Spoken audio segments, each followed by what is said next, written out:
No, you got it bad when you're eating the quackers and everyone's got Pop-Tarts.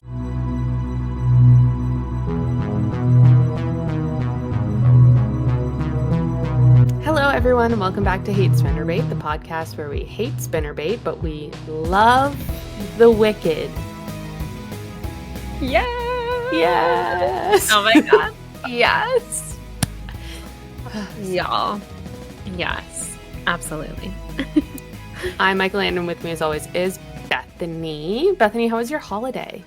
It was great, y'all. I really held space for the lyrics of Defying Gravity. I held space for it being Happy Vagina Christmas, everyone. It's Happy back, Vagina baby. Christmas. We're back in the Yay. Vagina Christmas season. I'm very excited. If that doesn't mean anything to you, find Christmas episodes from last year. I don't know. No, it's a running joke that we have about an ornament, a peach ornament, and then it just became Vagina Christmas. But yes, my break was overall good, but it was a little bad because so on Wednesday I worked a half day and then I went and saw Wicked, which was a real highlight. Which we're gonna hold space for that today, y'all, before we dive into chapter 12. Just so you know, we're only doing one chapter a night because we are a little chatty. We're chatty broads, as we said before, and we had a week off in which a lot of things happened.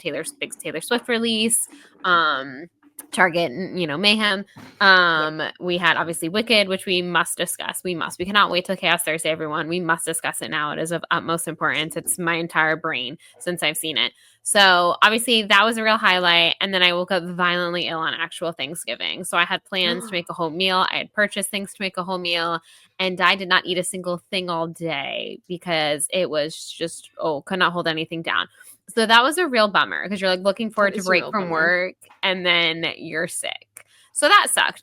Thankfully, thanks to stomach bugs, it was a 24-hour thing. So I was up and rearing to go on Friday for the Taylor Swift, whatever. Well, not rearing to go, but I was up. I was capable of doing it, which I did not think honestly was going to happen on Thursday. I went into bed. I was like, I'm going to set an alarm. Like I doubt. And then I was like, I'm good. I'm ready. Let's go. Same. Yeah, and thankfully it felt much better the rest of the time. And we had Makeup Thanksgiving on Saturday. So all is well that ends well. Also, you all know I literally texted my mom. Again, if you are new to Hate Spinnerbait and you have not been listening from the get-go, anyone who is a day one fan knows I am very anti-Thanksgiving. So I literally woke up and my body was rejecting it. So I text my mom and I go, even my body is rejecting Thanksgiving right now. That is how much I loathe it, apparently. So it's not like the biggest holiday to, like, if I'm going to be sick on a holiday, thank God it was that one. And we ate a meal on Saturday, so it was fine. But it was just like the fact that I had a break from work. And then I was like, no, I know. it's killing the buzz. But you know what? I digress. How was your break? Did your body reject Thanksgiving? No. I gotta tell you, I know that you have other thoughts and feelings. I do. But Thanksgiving dinner is the best thing in the entire world. And my mother-in-law made it this year. And it was so good. Oh my God. What's your go-to? What's your favorite part of Thanksgiving dinner? It has to have everything. All of it. Or it's all incomplete. Stuffing, mashed potatoes, turkey, gravy, and jellied cranberry sauce. I do love cranberry sauce. I'm going to give Thanksgiving that one. I do actually. I know a lot of people don't, but I do enjoy cranberry sauce. I'm going to give it that one. I love it. It just adds the perfect oomph a little tart, a little something, a little sweet, a little tart, a little something to the palate. Our fancy people. We passed by a very fancy Michelin star restaurant once in Europe, so we know food. Yeah. We could never afford to eat there in our wildest dreams. But we know food. We're real foodies. What can we say? Yeah. But yes, should we briefly, before we hold space for Wicked, which is like my favorite meme that has come out. I really love how that has just become a whole thing, and like people Friendsgivings, like actually holding space, like holding a seat for Defying Gravity, like it's just so good. It's my favorite thing, truly. That interview, I've watched that clip like so many times. If I'm ever having a bad day in the future, everyone just send me that clip and it'll really lift my spirit. Like truly lift my spirits. Just everything about it, like the interview, the sincerity of it, which honestly is very sweet. Like everyone in it is so sincere, and that is like so lovely. Ariana just grabbing her finger, like her whole hand grabbing her one finger. I die. It's beautiful. It's my favorite thing on like the entire internet. But before we dive into Wicked, let us briefly discuss our Friday. And then, of course, what we're actually going to discuss is just Sarah Dessen book, Saying Anything. Let us briefly discuss the Taylor Swift of it all. I'm dying to people. I've seen a few posts of people being like, I lined up.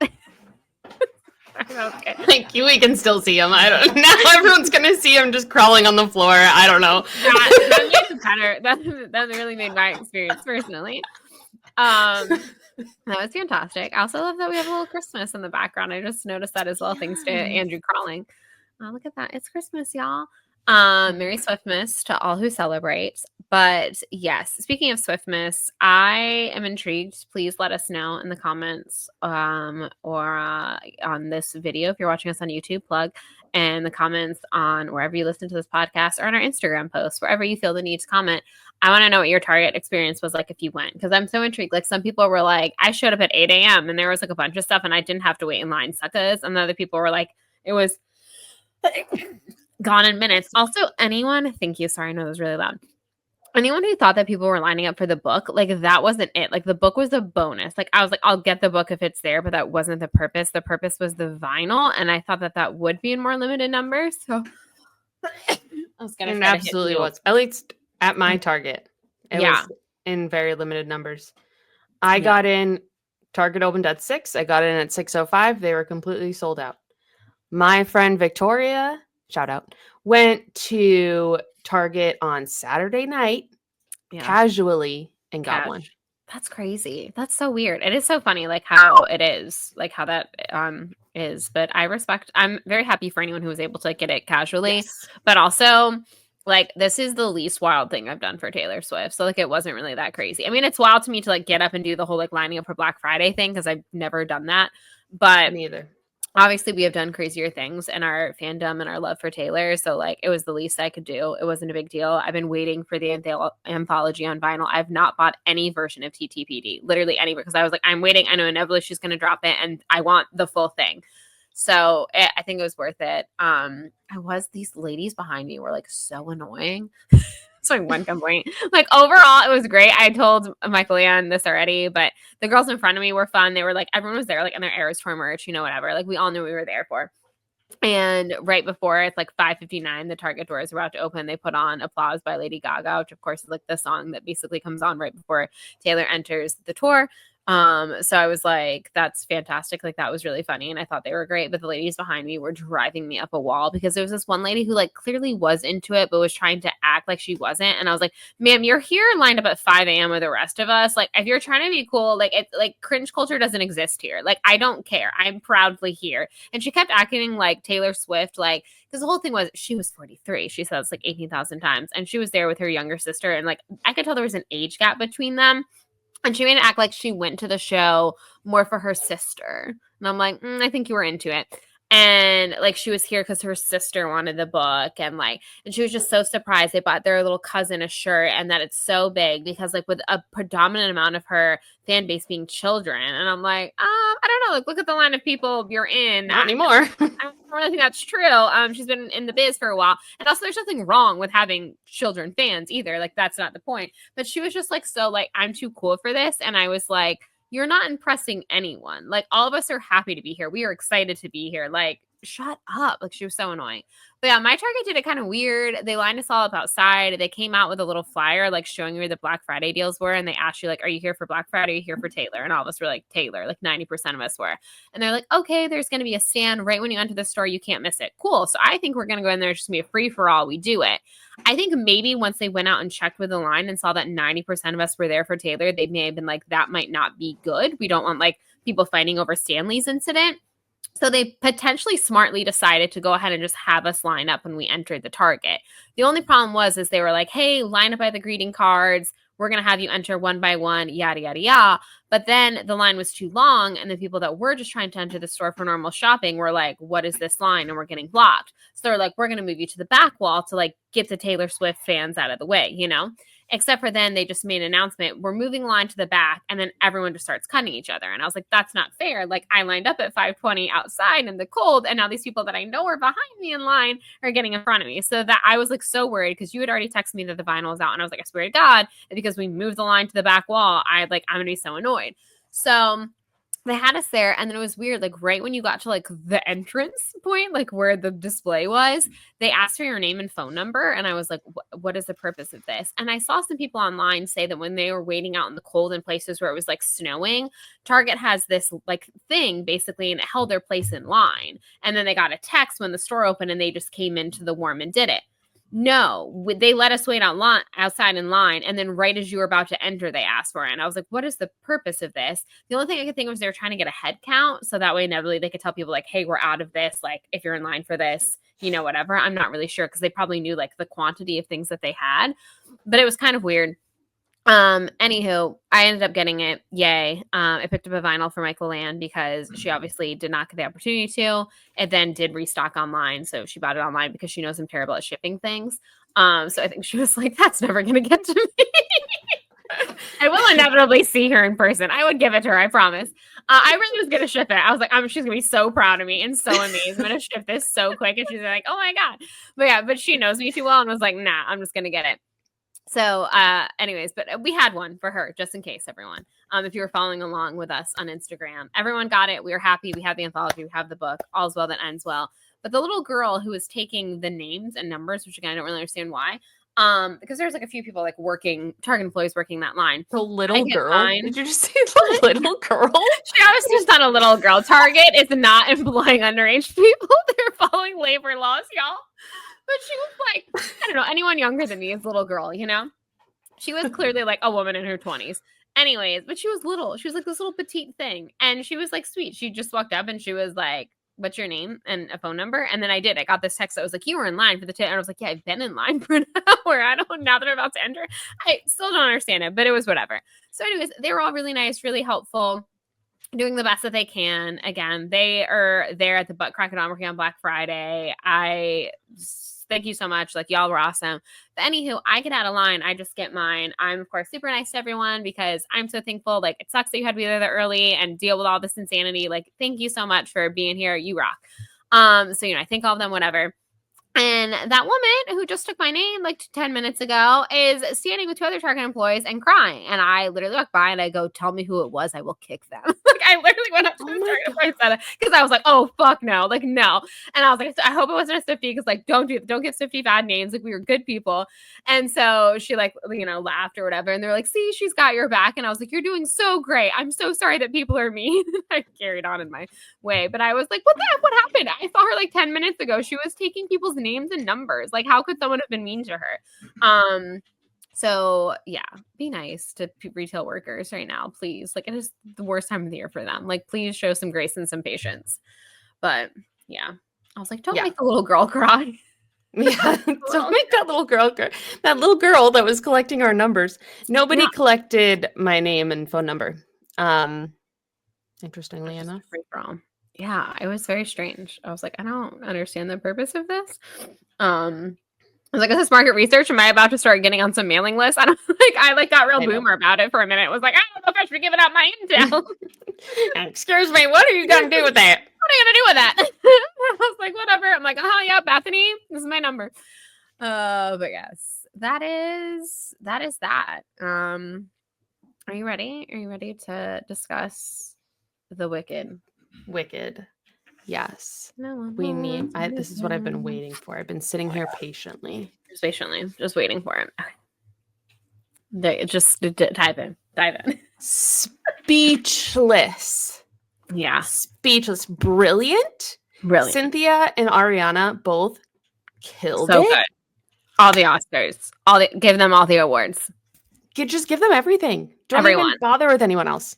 Yeah. It's theirs. Maybe Jonathan Bailey can get some awards as well. Like, from this cast. But like, as far as the female like actors, like the leads, yeah, give them everything. Although I think they'll put Ariana up for supporting, just to not split the votes, which is kind of smart. But just to be clear, they are both the leads in this film. Just like, just to be clear. But I understand from like a marketing perspective, like to get more awards, they'll probably split. They'll they'll campaign for Cynthia for lead and Ariana for supporting, I assume. But it was beautiful. It's been a really long time since I've seen the play. I saw the play when I was like 17, 18 years old. And I remember loving it. But I was dumb back then. So to be honest. To be fair. So watching it now, I understand the story a lot better. I was sobbing. I was crying when they had the little cub in the cage. Yeah. Oh, I Oh, know. spoilers ahead. Yeah, spoilers. If you haven't seen Wicked and you don't want spoilers, tune out now. Yes. So they had, and I cried. And then obviously the end with Defying Gravity. I mean, yeah, chef's kiss, everything. chef's kiss. And I think Ariana really nailed it too. In the first scene with Nobody Mourns the Wicked, the way she changed her facial expressions to like the mourning Elphaba versus like putting on her performance for the town. Right. I was like, so good. So good. So good. The little like dance at the Oz Dust ballroom, that just that got me. That got me good. That got me good. I also think, and I'm not the only one that thinks this, so don't come at me. Okay, Kristen Chenoweth and Ariana Grande said the same thing. Galinda is gay. Oh, Gaga, absolutely. Yes. I couldn't find a way to make it do what you did, but I was going to try there for a minute. No, I think there's definitely a lot of like, you can see that. Like I'm fine, obviously, if people want to make the two of them in a platonic friendship. Like, because I think the story, we are the biggest fans of female friendships and stories about female friendships, and this is such a beautiful story about one. But I also think if people read it as them being in love with each other, I think that's totally fair as well. Like, I think either way is like a totally fair interpretation of this story, because I'm like, I could see it go either way. And I think like the thing I loved so much about the movie, well, everything, obviously, but it's just like, that is one of the things, like, I am such a fan, and when you have a certain medium and you take advantage of it, like, there are certain things, like when you're adapting a book to a movie, you're like, oh, and certain things aren't just going to translate as well. But there are certain things that are so great about film, and adapting something like a musical. Well, obviously there's a book and there's a musical, but in a musical, like, you are so far away from the stage and you can't get those micro facial expressions. So yeah, like literally from the jump, from No One Mourns the Wicked, when you're seeing all those micro expressions, which again, Ariana Grande did like an absolutely phenomenal job, like was very impressed with her. I was like, oh, this is going to be good, because like there's all of these things that you can see because you are close to them, which is the great thing about the medium of film. And I'm just like so impressed. John M. Chu, like honestly, all the awards to him as well. Like he did great within the Heights. Like give this man all the musicals, because he clearly knows how to make a movie musical. He knows how to adapt a musical and make it work to the medium of film. And I was just astounded. Like it is so good. I remember when the casting choices came out, I was kind of like, okay, whatever, we'll see. And then like the previews came out and I was like, I'm like getting excited. And then like buzz started coming out and people were like, this is really good. And I'm like, oh, okay. Yeah. I'm like getting really excited. But then like seeing it, like it's truly my entire brain. Like I've just been like listening to the soundtrack. I've been humming it. Like it's just stuck in my head all the time. My entire algorithm this past week has just been Wicked, because I like can't stop watching stuff about it. I'm loving all the content. I'm loving all the Broadway shows doing the what is this feeling choreography, like all the different people doing that, just like all the edits, all this, like the rabbit holes I have gone down. I saw a TikTok the other day of this lady being like, this could be this generation, like I guess Gen Alpha, so to speak, is probably the right age. Like this is their Glee. Like this is going to be the moment that gets the next generation into like musical theater. And I was like, yes. And she's like, cringe is coming back, baby. Flash mobs are coming back. A cappella groups are coming back. She's like, there are 14-year-old girls out there that are either going to get a boyfriend or going to get into musical theater, and this is their moment. This is their gateway. And I was like, absolutely. Like I'm so happy for like all the little musical theater nerds that this like is going to be. And also, can I get on my like this is one of my biggest soapboxes of all time about musical theater, is this is why you need to make theater more, like, basically, what's the word I'm looking Accessible. for? So yeah, thank you, accessible. Because I am going to bet money that thanks to this movie, your sales for your Wicked tour and Wicked on Broadway are going to go up. And the fact that they're always like, we shouldn't film the shows, we shouldn't do that, we shouldn't stream them because then people wouldn't go. No, no. That never in the history of ever. First of all, look at Disney Plus when they put Hamilton on. It was a big success for the streamer, which also was a big success for Hamilton because it made money. Are tickets for Hamilton any cheaper on Broadway? No. People are still going in droves. You get a little taste of it and then you want to go see it live yourself. Like, I've never understood that argument. Like, anyone ever who has, like, seeing Wicked the movie, like, so many people, this is their first, foray into Wicked, the story of Wicked, are going to want to see it when it comes on tour the next time in their city. Like, I'm betting money on it. So, like, make theater accessible. Mother effing film this shit. I don't understand why it is our Lord's year 2024 and we're still not filming Broadway musicals and making them accessible to the general public. Drops mic. Preach. I agree. It's me real fired up. I agree. It was so good. I can't wait to see it again because I'm definitely going to see it again. I'm gonna have to. I have to go see it in theaters at least one more time because, like, I just have to go see it on the big screen again. Mm-hmm. I'm obsessed. I'm almost obsessed. Yeah, it was amazing. It was just, there's so many things. I've also gone down so many rabbit holes and so many videos and back and behind the scenes videos. And like, I saw this video because I saw this video of Ariana Grande, and like, I am an Ariana Grande fan musically. Like, I think I've said that before. I like her music a lot. But I know that as a person, she's pretty problematic, especially because she like cosplays as different races. Yeah. White right now, she is white. So right. So, like, this is great. Like, thank you, Wicked, for making Ariana the race of which she actually is. yes. But I love her music. I love everything. But I have no like real connection to her personally. But seeing how she has been wanting to play Galinda on since she was 10 and then finally getting the opportunity to do it, sobbing. Yeah. Sobbing. I do love watching people's dreams come true. I love it. And now I'm getting really depressing Ariana Grande and Mac Miller content. And I'm like, I don't need that. I don't need that. I remember that clearly. Yeah. Yeah. I don't need it anymore. You know what? Not to like also be a downer, but I don't know where, like, how this even came up the other day, but I was like talking to Mike about something and he was like, Ariana Grande just seems like she's like a brat. And I was like, well, she's like a diva. Yeah. Like, that's like her like persona. And I was like, she's like, of pop stars, like there's a few different tropes you can fall into and she is a diva one. And I was like, I'm sure like to people, again, on this press tour, she seemed very lovely. No one has ever like said anything bad. I know that she's a bit of a diva. She won't, go out in what we call Ariana Grande reign. She won't go out and perform it or whatever. But mind you, that was years ago. Maybe she's changed as a person and what now. I don't know. And I was saying, obviously, like, I also feel for her to a certain extent because she did have a really rough couple of years there. And Mike's like, well, what happened? And I was like, what do you mean what happened? And he had like no recollection of like the Manchester bombing incident. And I was like, how do you not know about? Like, that was a big deal.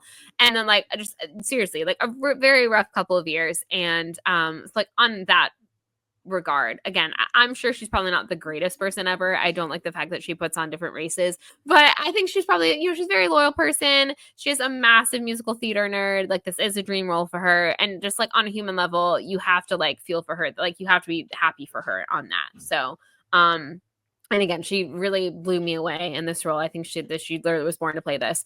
So, and she tried so hard. I think that's the other thing too, is like sometimes I think, it almost could be seen as stunt casting and just like knowing how much she put into it. 6 months before she even auditioned, she was taking voice lessons and acting lessons, and her voice is phenomenal in this. Like, you could tell how much this meant to her, and she wasn't just like, oh, I'm Ariana Grande and I'm a pop star and I'm gonna go in and phone it in because like they need me. Like, she wanted this. Like, she wanted this more than they wanted her, in a sense. Yes. Which also just like so works for her character in this movie. Like and I just think that that's brilliant. And I also love how like I was thinking the other day after I saw it, because obviously knowing the story of Wicked going in, I knew that a lot of people were, obviously it's just kind of perfect timing. It came along when it did, when all of us kind of needed something like this. With obviously the political climate that's going on in the country and in the world. And I just remember also in 2016, how like the same thing kind of happened when Rogue One came out. Like I would have loved Rogue One and it would have hit me a lot, but I think it really hit me considering what had just happened in American politics. So this coming out when it did, like also really was just like, whoa, that's all right. Yeah. Kind of a thing. But yes, it's yeah, it just is like it's so good and I can't wait to see it So again and I good. can't wait to see part 2 next year. And I know like a lot of people say like part 2 is like act 1 is a little bit like stronger than act 2. Like act 2 is a little bit like messy because it's like timeliney, wonky, whatever. But I'm hoping that the movie hopefully can kind of fix some of that because it obviously like we had this much time with part 1, and I think the movie did do some things with the story that's like a little bit different than the musical that I thought was very strong. And good decision. So I'm hoping that maybe Act 2, because we'll have a little bit more time or whatever, will kind of fix some of those issues. But I do really enjoy Act 2 a lot personally. Some of my favorite songs are in Act 2, so I'm very excited to openly sob through that as well. Yes. New I Year's can't time. wait. Can't wait. Sign me up. I'll be there. I'll Wearing be my there. pink green. Let's go. Girl power. Okay. Girl power. Yeah, it was really amazing. I love that Cynthia did all of her own stunts. That like just really Yeah. adds another layer of like how dedicated they both were. And their press tour has been insane and they've been like Yeah. bawling their eyes out at every turn. But you know what? After watching that I movie, get it. I I get get it it. now. I'm like, Yeah. I'd be bawling too. I am bawling. Jesus. Like, Yeah. I'm right If there with I you, was lady. them, I would I be would be too. clutching her Also, hand at all like, times. I was just thinking about this the other day. I was like, Cynthia Erivo is like so pretty that even in like green makeup, I was just like, wow. I'm like Yeah. obsessed with her glasses as well. Like, what a like great costuming choice. Like, they just like make her look like I mean, she is gorgeous, obviously, but I was just like, this is not even fair. Like, even green, she's just like stunning. Like, I I was so annoyed. I I was like, I would know. not look pretty if I was green. I don't like look great now, so I can't imagine. But I was like, dang, like that's just good for you. And her voice, like obviously a lot of people have done Defying Gravity. There's been a lot of great versions, and I think the more the merrier. Be a fan of all of them. Have you seen this guy? He's like, I saw he's just like 6 different parts on TikTok, and he's sitting there, and one of his friends is just playing different versions of different people who have played Yes. Alphaba, and he like guesses them all, and I'm amazed at his talent. I was like, that is so good. Like he is locked in. But anywho, obviously there's a bunch of great different versions, but just like oh, her version of Defying Gravity is so good. It's just so good. Like I can't stop listening to it, and it like gets me emotional every time. And just that entire scene is so good. And just also she is the most like you're on your own kid coded. Yes. Big Like, time. that is their song. Also, can I just say, because I've seen some TikTok edits to this, I'm like, yes, thank you. Since day one, since I first ever heard the song My Tears Ricochet, I was like, this is some wicked coded shit right here. Like for the very first time I ever heard that song, and to see all the people making edits to it, I was like, thank you, thank you. Also, I've always interpreted that song to be more about like a friendship for some reason than I have about like a relationship, which again in Wicked, it could go either way. But I was like, thank you, because this song to me has always been Wicked coded, and I'm so happy that I'm not the only person. I was like, validation. Other people Yes. apparently also think this and have been making some really brilliant edits. So yay to that. I love it. Ah, so good. Amazing. 10 out of 10. Costuming was amazing. Set design was amazing. Everything was amazing. Yes. Also, thank you. Like practical sets, bring them back, Hollywood. Like Yes. nothing ever looks as good as a practical set. Like, thank you for using them. Now that we have yapped for 30 minutes about Wicked and other such Thanksgiving break things, anything else before we jump into saying anything? Yes, one more thing. Oh, okay. I watched Return to Oz this weekend, which is a fantastic movie, 10 out of 10. If you've never seen Mm. Return to Oz, get on Disney Get Plus and on it. watch it because it's very good. But I was thinking about the sets and stuff because like there's a character who's just like a pumpkin, and Mhm. it's instead of like a CGI like pumpkin, it's like literally a man like with a pumpkin head on. Yes. Like I'm like, or it Yes. might not be a man, but I'm like, oh my god, 10 out of 10. so much better than. Also, that Yes. movie is fucking crazy. It's a wild ride. I It have not really seen it is. in a very long time, but it's wild, but it's very good. Have you watched it as an I adult?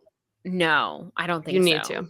Do You I need need to. to? Okay, yeah, it is. Yeah. Yeah, it's on Disney Plus. I literally have not seen it in forever, and it's because yeah, obviously a lot of people have been talking about different like Oz things with Wicked coming out, and I saw someone else post something about Return to Oz, and I was like, I almost forgot that like existed. Yeah, it was literally one of my favorite movies growing up. I watched it Yeah. all the time and I think about it almost it's my Roman Empire. I think about My it at Return to least Oz is once my a Roman day. Empire. Normally when I think about it, I'm thinking about the room with the heads and Yes, I just yes.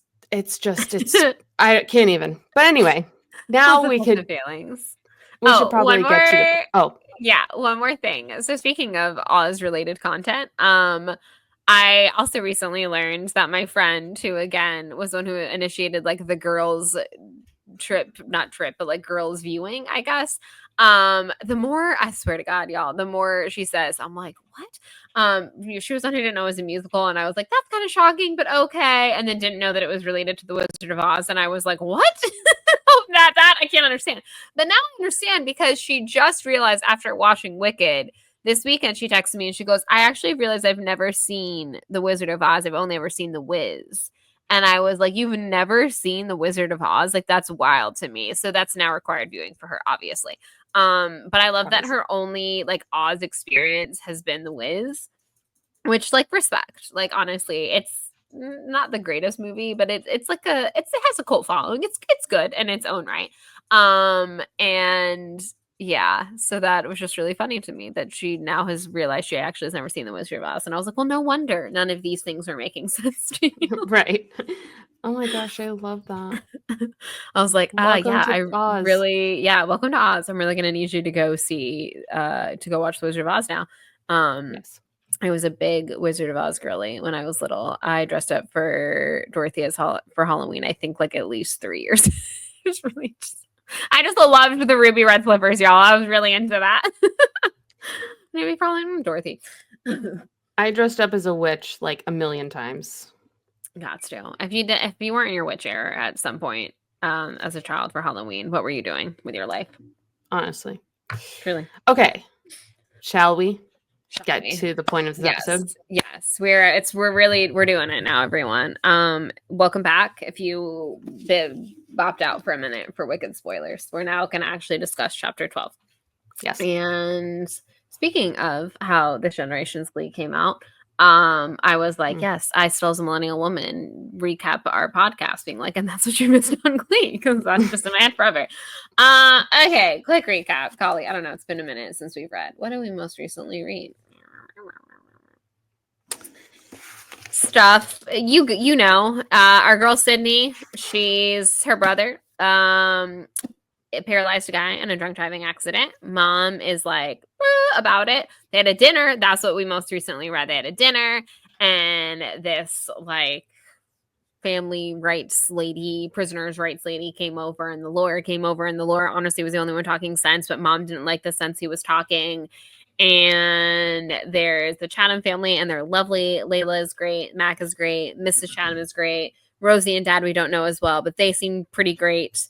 And that pretty much sums it up. That's what you missed on Glee, chapter 12. Let's go. Let's go. Okay. So this chapter starts off really fun. Well, yeah, no, fun. And it explains the cover, and I love it. So they're walking in the woods. Irv, Mac, Eric, Layla, and Sydney, of course, our MC. Lila climbs onto Irv's back, so he gives her a piggyback ride. And this is the same night that she has that conversation with Mrs. Chatham about her brother. And she said she's grateful that after that, there was just chaos in the house. Mac, Eric, Ford came inside to raid the fridge. Then Rosie showed up with a couple of her Mariposa friends.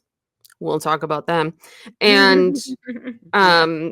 then Dad came home and he has like his whole band and blah blah blah. So it was like she loved it. Basically, she was like, after the constant quiet of my own house since Peyton had been gone, I expected the contrast to be overwhelming. Instead, I found that I liked the constant hum and noise, the fullness of many people and much energy in a small space. I could hang back and just watch, yet still feel involved. It was nice. Yes. I love that there's just like this little warm, cozy house and family for her to go to during such a shitty time. Yeah, it's desperately needed. So that Yes. makes my heart happy. My ears itching.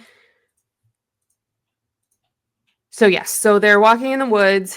Mac has a huge duffel bag, and finally, it sounds like after like 40 minutes. Yeah, it's some large woods. Yes. They're braver than I am. And that like the nighttime you're going out into the woods, nah, wouldn't catch me there. As a teenager, we drank in the woods. Wow. You are the bravest person I've ever met. Brave or stupid? A little bit of both. Okay. Also, I swear to God, y'all, we really are gonna read this chapter.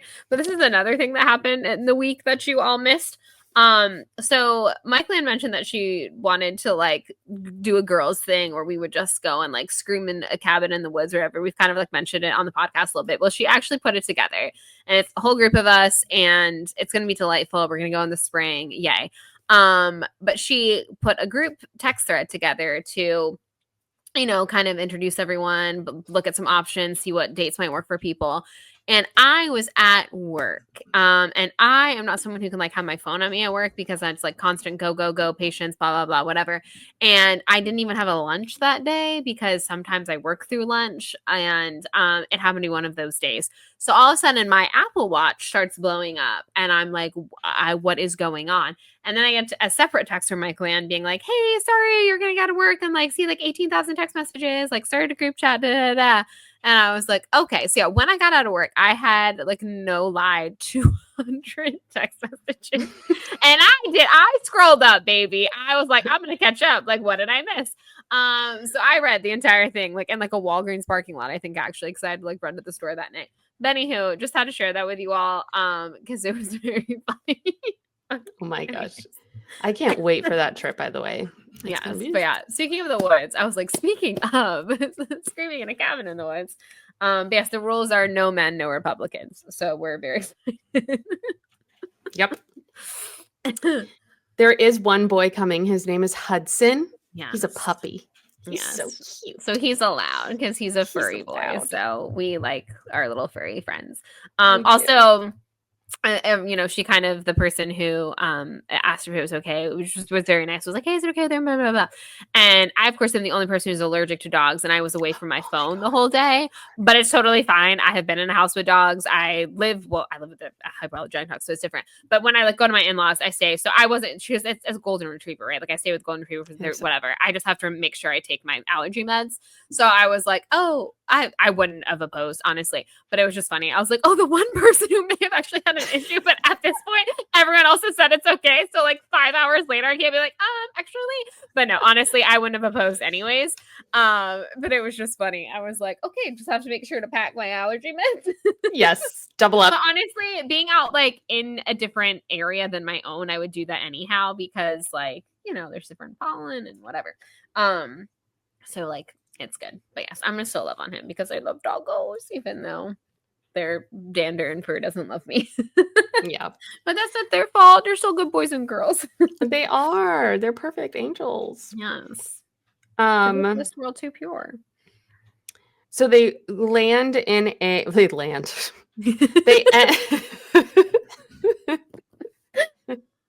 They end up in a clearing in the middle of the woods, and there is a carousel there. It's like rusty and broken down and abandoned, but still like works if they push it. They don't know where it came from. They don't know anything, which is just like magical. I wrote here. Oh, we'll get to it. We'll get to what I wrote. But It doesn't even really seem like they were there that long, but they have a couple beers. Eric takes her to look at Eric's like hitting on her. Mhm. And Mac comes over and kind of like separates that. And she's like, okay, bye, get away from me. Mac is my dream boy. And Layla comes over. She's like, what are you guys doing? And Eric leaves. And so Layla just like follows him.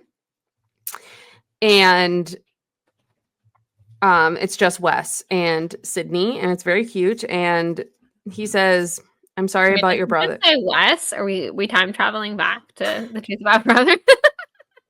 When you start combining your Sarah Dessen love interest. Mac. 3 letters is hard.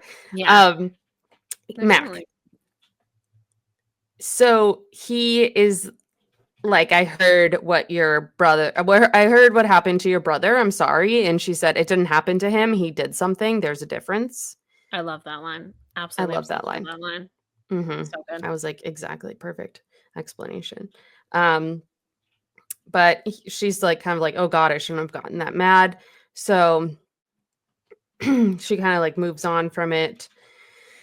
She's like, I just have a tender spot. And he's like, everyone has one. And then they start talking about how he used to be a fat, pimply kid and how it just like ruined his mental health. And so he started working out. And we've kind of already gotten this story, but he's just like, I can't believe I ever looked like that, and blah, blah, blah. We find out that the charm on his necklace is actually the patron saint of children. So we got a couple Catholics in here. Yeah. Holla, shout Holla. out. Shout out to our fellow Catholics. Yeah, this chapter I was like, oh, we're getting a lot. We're kind of starting to learn maybe why the book title is called that. I was like, okay, a saint. And then yes, the carousel cover. So I was like, oh, things are really coming together here. Yes, I love it. Um, and he says he keeps it on as a reminder because when he was at his heaviest, the necklace didn't fit and it like gave him welts and he had to take it off. But he keeps it as like a memory so he doesn't forget what he lost. And she said it was it was weird hearing this, like no longer having something could be a good thing, and the proof of it as well. I was used to the opposite when absence equaled heartbreak. This poor girl. She's really been through it. Yes. Yeah, Um, this is also how I know I'm like so tuned in to like maintenance phase. As I was reading this little bit, I was like, I'm getting like a little like it was like handled like mostly okay, but some of it was like I just anytime there's like, and I understand like, hey, if you lose a bunch of weight and you're happy with it, like right on, but like also there's nothing wrong with the weight that he was, and whatever. Um, so yeah, I just like kept like kind of like the couple cringing. pages. I was like a little like, oh, I don't know, I don't like, I'm not sure if I'm gonna like where this is going. I think overall, especially the year it came out, it was handled pretty well, and obviously it's something that like Mac is happy with and whatever, and like that's good. That's not, like as if his mental health has improved from it, then that's great. But yeah, I was like, don't like just make it. Yeah. I'm like, careful. Yeah, there were like a couple lines that I was like, ugh. Yeah, I was like, "Oh, not how I would have talked about that." But but again, it's like this isn't even, Sarah's opinion on things. This is Mac's view of himself, and the way a teenage boy Mhm. talks about himself is going to be different, and like that's the thing to kind of like keep in mind about this. But yeah, it was like Yeah. I am so like brainwashed, I guess you could say, by maintenance phase that I get like so touchy about this subject. Yeah, Oh, seriously. brainwashed in a good way. Brainwash in a good way. So then Eric comes back over and he's like, what are you guys doing? You're sequestered over here. And he says, how many beers have you, Max says, how many beers have you had? And he's like, an infinitesimal amount. And this is how they know that he's smashed, because when he starts using big words, that means he's really drunk. Which is hilarious. I love that. He's like, Yes. I am perfectly compos mentis. I love that he's a lightweight. That makes me happy for some reason. Yes, I love his like character so like goofy and like he's such a teenage boy, like Yeah. he really is. Like he's like Um harmless. Like he's one of those Yeah. people that's like kind of like a dick, but like a harmless dick. Like he's kind of like himbo energy, you know? And like Yes, I love himbo that for energy. him. A That's so fun. musical songwriter himbo energy. Yes, exactly. Like he's a little pretentious and like whatever, but like he's harmless. It's harmless. um, so they decide they need to walk home. And during the walk home, well, first of all, Eric tries to sing a song to Sydney about her, and then they're like, "Okay, we gotta go. It's time to go." Um, eventually, Irv has to carry Eric. Nope, we're not there yet. But before they leave, they're doing one ride on the carousel. So Irv and Mac have to push it. So they're sitting on these horses and they're pushing the carousel and it's going faster and faster. She says it turned slowly at first with a fair amount of creaking, but within a minute or so, we were moving at a good clip. As my horse rose, I could feel the wind in my hair. Up ahead, Layla reared back, laughing. We moved quickly, then faster still, the night and woods big and wide all around us. It was one of those moments that, even while it was happening, I knew I would remember forever, even before the ring came into view and my grasp. I didn't reach for it, though. I didn't need to. I felt like I'd already won. This Yeah. is just like, this is the kind of like youthful magic you can only really experience when you're a child. Yes. And I love that for her. I love that she got that little like magical in such a dark time, our girl. Yeah, even though I am not someone who used to go drinking in the woods because again the woods creep me out. Something about this chapter was like so reminiscent to me about like hanging out with my friends as a teenager. Like it just yes, it was that perfect. I'm like, yes, this is what being a teenager is. Like this is what yeah, being like young and kind of dumb is, but like that fun sort of and just like yes, for our girl Sydney, she needs this. I'm so happy for her. I'm so happy for her. So then they walk back, and Irv has to carry what's his face? Eric, because he's like passed out drunk. They put him in the shed. And when they put him in the shed, Layla covers him with a sleeping bag, tucks it in Mhm. around him, and then she smooths his forehead with her hand, lingering there as she shushed him. So our girl Layla is desperately in love with Eric. Yep. 100%. 100%. 100%. I was like, Um, "Oh, I see what's happening here." I like did not see that coming, to be honest, but I like it. I'm here for it. Yeah, I'm here for it. Um, She can keep him humble, which he needs, you know? he definitely needs somebody to keep him humble. He's a little much. So then they get back to the house and it's like still packed and Rosie is actually singing and she has like a beautiful voice and it's wonderful. It's a whole moment. Um, they get some snacks. Mac is eating like that was another thing I was thinking about maintenance phase 2 was like whatever the fuck these crackers are. I was like, Yes. I need Aubrey Gordon to do a episode where she Yeah. talks about these crackers. Please do a taste test. Talk about these crackers, Aubrey. We need to hear it. We need to hear it. Aubrey Graham? You're No. right, Aubrey Gordon. You said it right. Yeah. Gordon. Yeah, Aubrey Graham is Yeah. Drake. Yeah, that's Pedophile. it's the pedophile. Yeah, never confuse the two of them. One of them is lovely. One of them is terrible. Terrible. Trash.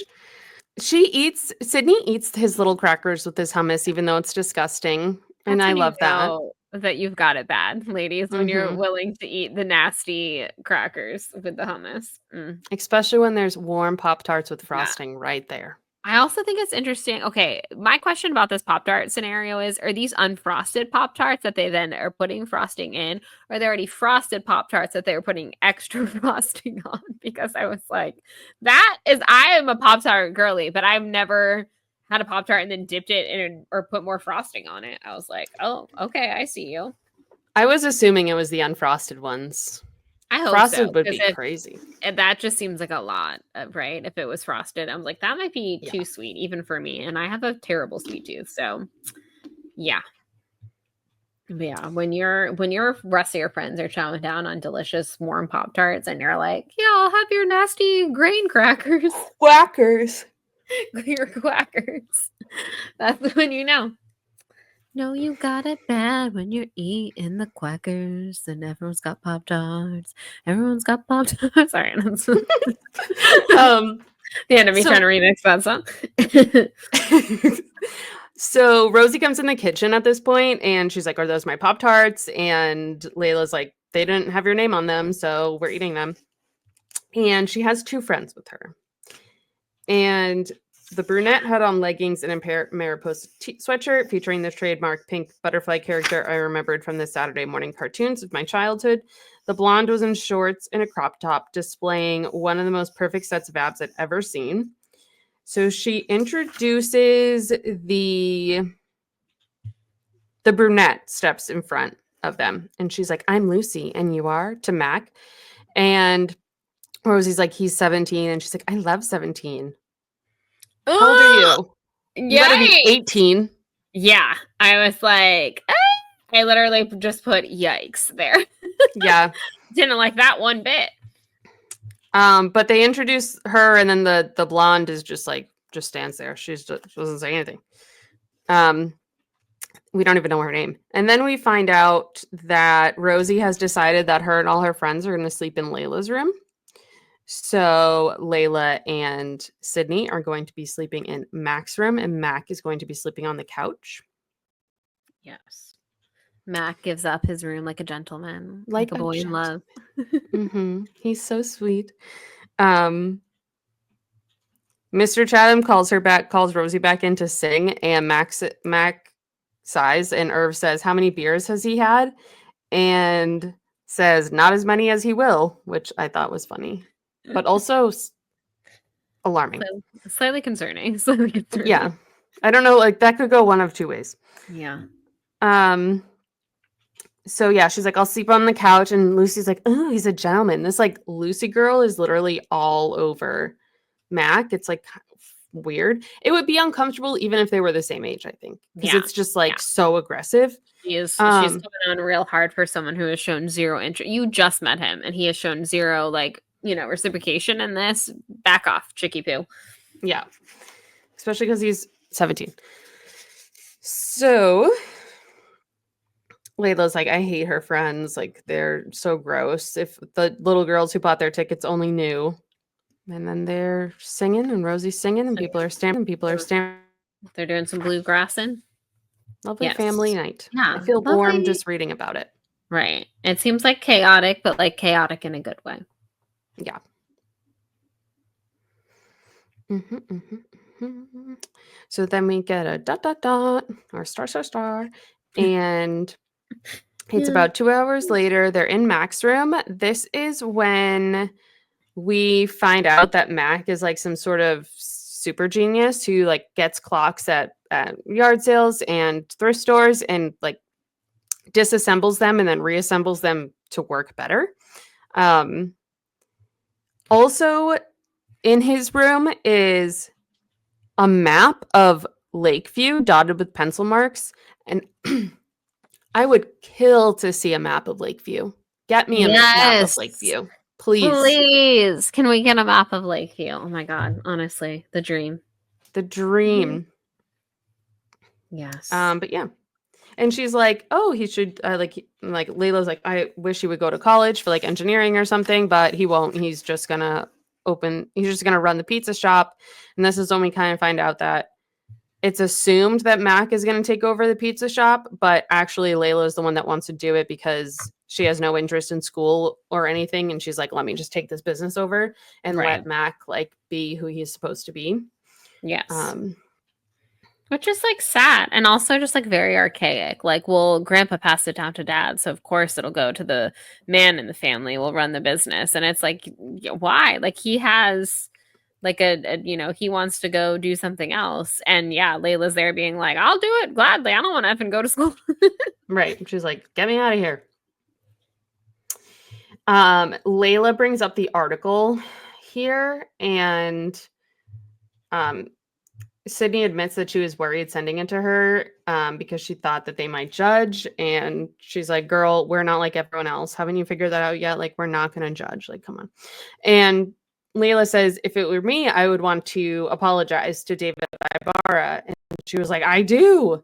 And this is like the first time somebody has like completely understood that she came to that Right. conclusion on her own. And she was like, yes, I want to apologize so bad. Only think about.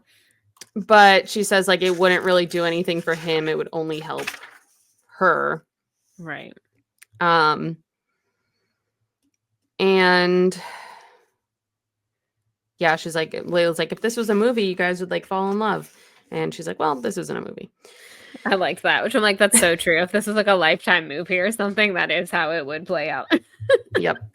Mac pops in. He's like, hey, Layla, mom's calling for you. Mac is then just standing there. Yes, he's standing in the doorway. Mr. Chatham sees Sydney, doesn't know who she is. It's clear on his face. Layla comes back. She's like, it's just the woozies. Sometimes my mom gets confused because of all her medicine. And then they kind of talk about like how there's no cure and it's only going to get worse. And they kind of have like this moment where they kind of sit with that grief. Like she says, the sad solidness of tone that came with the acceptance of an unpleasant fact. And it's like, yeah, sometimes you just got to sit there and be like, damn, that sucks. Yeah, that's sorry. Hey, My I was like, I'm trying to sit here in this moment. And instead my dog is going crazy because my husband just came home. But yes, yeah. And that's gonna be that's the thing about that, like, something that is kind of a degenerative disease where it just, slowly kind of wears you time. It's like you sit with it for so long and in your day to day you don't think about it, but every once in a while like something like that happens and it must just like hit you like a brick. Like, oh yeah, like she's never going to get better. Actually, she's just going to get worse, and like you don't know when that's going to be. And I just can't imagine, like, that is just like very heavy and just got to be, it's very difficult. So she goes out into the hallway or the house to help. She helps Mac clean. He's like, it will just be gross and stinky if we don't clean. And again, we find Max says like Rosie's always had a bit of an entitlement complex. Funny, she never ends up on the couch. Layla again is like, I'll sleep out here, I don't mind. And he's like, the dogs would eat you alive. Which is hilarious. And then they talk about how bad the gas is. And Layla is like, don't ever think of letting them under your covers. You'll dream you're suffocating. True story. You need another. And then she's like, you need another garbage bag. So they finished the job together. And then Mac took the sleeping bag and pillow to the couch and the girls went to bed. She's like, can't stop thinking about, like, she's like, I'm in Mac's bed. She's like, picturing Mac like laying there. She's like, oh my God. Can't sleep. Like, gosh, she's so dreamy. He's so dreamy. I'm in his bed. Oh my God.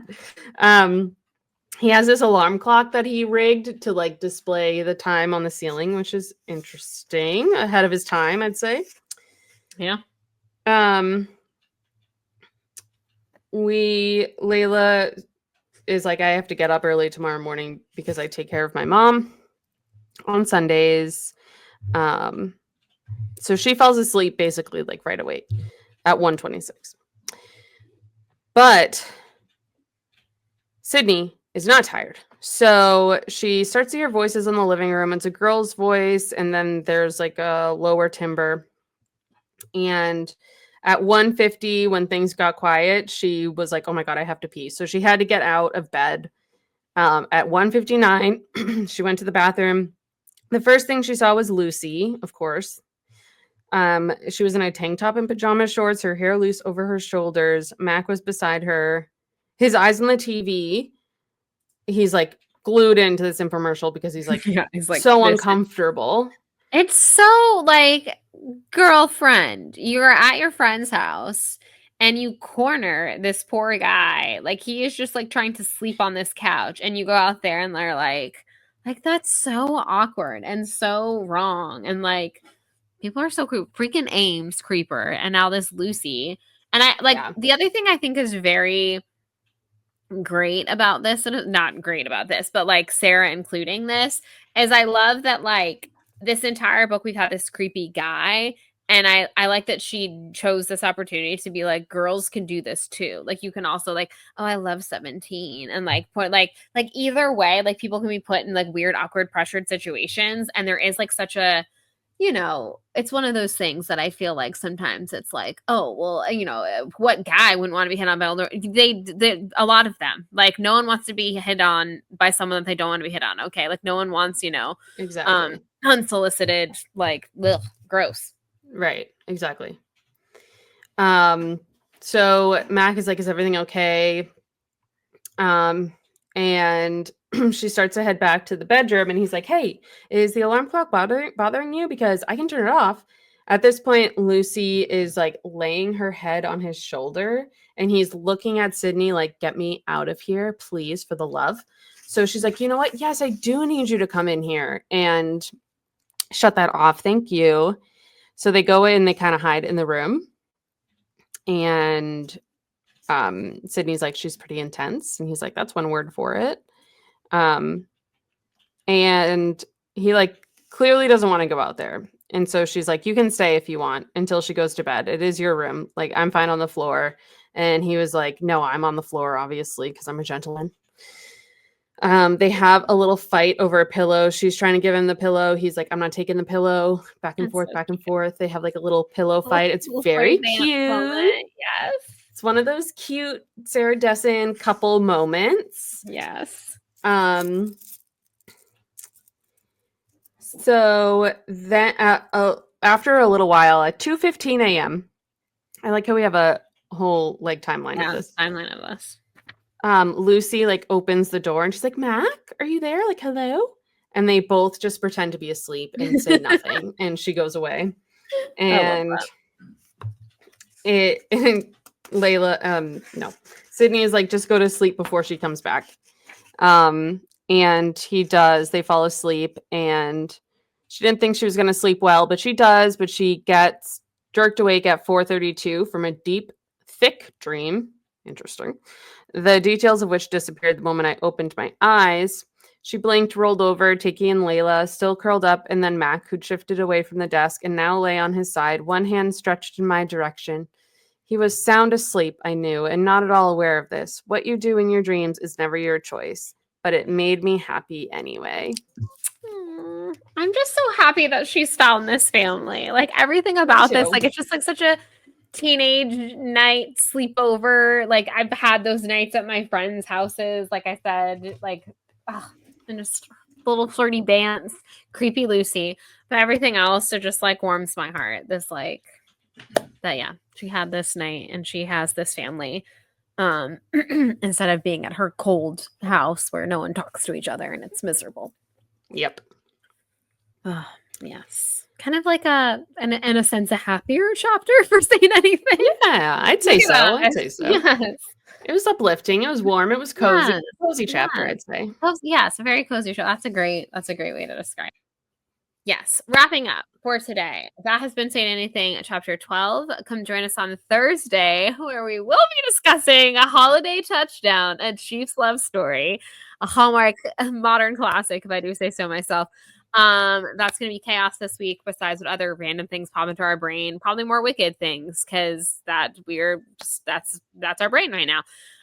So yeah, thanks for coming and holding space for chapter 12. A little bit of Wicked talk and Thanksgiving excitement. Happy Vagina Christmas, everyone. Go out there and spread Vagina Christmas. Yes. And like and subscribe and share our stuff and like our stuff and leave us reviews and tell us that we're pretty and you love us. Yes. Thank you. I love compliments. Give us compliments. Yes. Me too. Take care of yourselves. Bye. Bye.